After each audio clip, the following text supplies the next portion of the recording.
Alô, galerinha do canal BioOnline, tudo bem? Professor Marcos André. Hoje nós vamos fazer uma pequena revisão sobre vírus. Vírus, pessoal, vírus é muito importante para a nossa prova do Enem. O primeiro ponto que a gente tem que levar em consideração é que os vírus são acelulares. Por que esse nomezinho?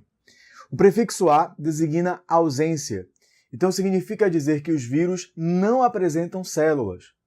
E devido à ausência dessa estrutura celular, a maioria dos autores os classificam como elementos genéticos de transição ao invés de seres vivos de fato. E por que isso? A grande maioria dos autores leva em consideração para classificar um ser vivo como tal a presença de uma célula. Não interessa se é uma célula procariótica ou eucariótica, mas precisa ter a célula. Como os vírus não apresentam essa estrutura, eles são considerados como à parte dentro do sistema de classificação dos seres vivos. Os vírus, portanto, são estruturas acelulares, são agentes infecciosos acelulares. Além disso, o vírus só tem capacidade de se reproduzir se ele estiver dentro de uma célula, bem como também ele não apresenta metabolismo próprio. O fato do vírus não ter um metabolismo próprio e só se reproduzir dentro de células, nós vamos classificá-los como parasitas intracelulares e obrigatórios. Portanto, os vírus não têm células, não têm metabolismo próprio e só se reproduzem dentro de uma estrutura celular. Uma característica que chama a atenção dos vírus é a sua especificidade. Então, eles atuarão sobre determinados tipos de células que nós chamamos de células-alvo, de células hospedeiras. Os vírus apresentam seu material genético. Podem apresentar DNA ou RNA. Há uma grande exceção, que é o citomegalovírus humano, que pode apresentar os dois ácidos nucleicos. Por isso, por muitos autores, é classificado como vírus mestiço. Os vírus, por apresentarem material genético, são suscetíveis a apresentar também, a sofrer também mutação. Então, se eles são capazes de sofrer mutação, eles vão evoluir. Os vírus evoluem. Perceba que na descrição que eu te apresentei, os vírus apresentam características de seres vivos e características de seres inanimados. Daí a dificuldade de classificá-lo ou incluí-lo em um determinado tipo de reino. Galerinha, atenção agora.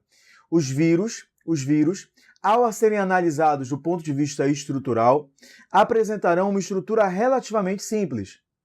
Eles têm um envoltório proteico chamado capsídeo, e no interior do capsídeo nós vamos encontrar o material genético. Se for um bacteriófago, que é um vírus específico de bactéria, o seu material genético é o DNA. Mas se for o HIV, atenção, o HIV, além do capsídeo, ele apresenta um envoltório externo, que é chamado de envelope, onde estão várias proteínas virais que garantem a ação específica desse vírus contra as nossas células de defesa. No interior do capsídeo do HIV, nós vamos observar duas moléculas de RNA e um complexo enzimático, onde destacam-se 3 enzimas. Uma é a transcriptase reversa. Essa enzima ela é capaz de pegar o RNA do vírus e converter esse RNA, utilizar como molde esse RNA para a produção de uma molécula de DNA viral.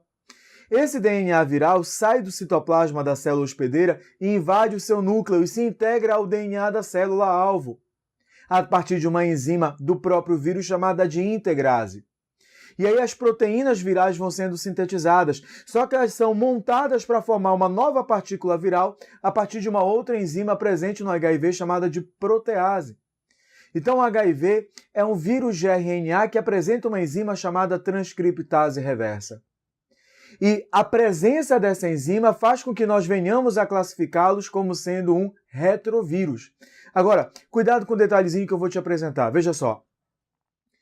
Eu posso afirmar que todo retrovírus é um vírus de RNA, mas eu não posso falar o contrário, porque só é retrovírus o vírus de RNA que tem a transcriptase reversa. Além disso, quando nós falamos em vírus, especialmente o bacteriófago, que é o vírus que infecta a bactéria, a partir dele nós somos capazes de descrever 2 ciclos vitais para o vírus. Existe um vírus, ou existe um tipo de ciclo de vida chamado de lisogênico, quando o DNA do vírus se agrupa ao DNA da célula hospedeira e não comanda o metabolismo da célula. A célula hospedeira se divide, como é uma bactéria, se divide prioritariamente por divisão binária, por cisparidade, formando bactérias filhas, só que nesse processo de divisão, ele acaba transferindo o material genético do vírus para as células filhas. Até chegar um determinado momento que esse vírus passa a comandar o metabolismo bacteriano, sintetizando proteínas que vão compor o capsídeo viral e provocando a lise dessas células. E quando há essa lise celular, nós saímos do ciclo dito lisogênico e passamos a ter agora um ciclo lítico. A diferença entre eles, principalmente, é o comando do metabolismo da célula.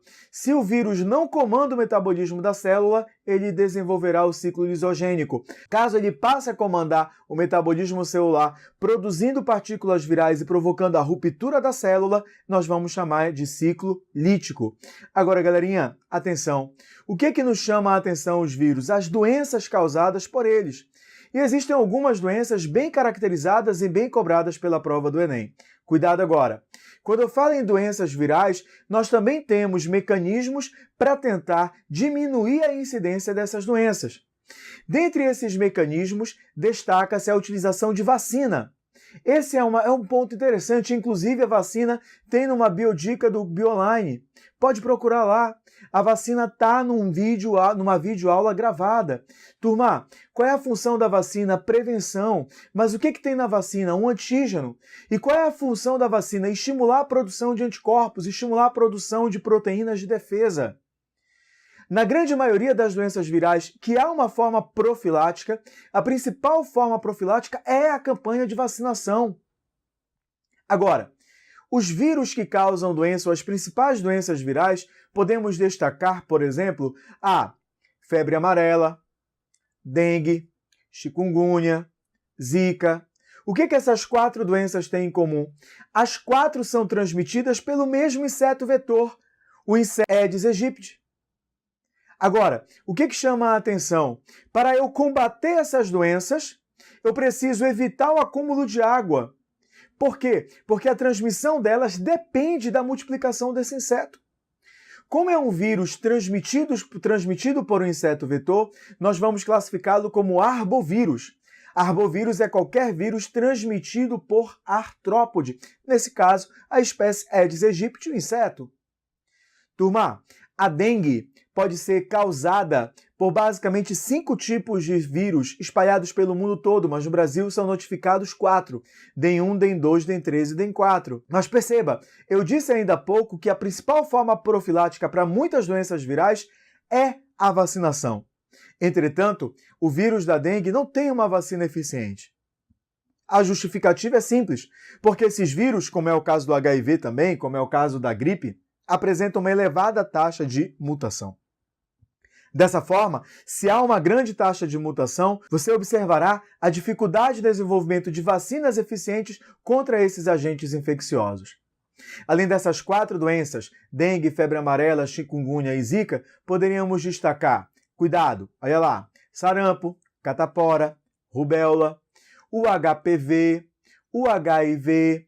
O que chama a atenção do HPV e do HIV? É que são vírus, juntamente com o do herpes genital, que são doenças sexualmente transmissíveis, então podem ser evitados com a utilização de preservativo durante as relações sexuais. O que chamamos a atenção é do HPV, porque é o principal fator ambiental que desencadeia o câncer do colo uterino.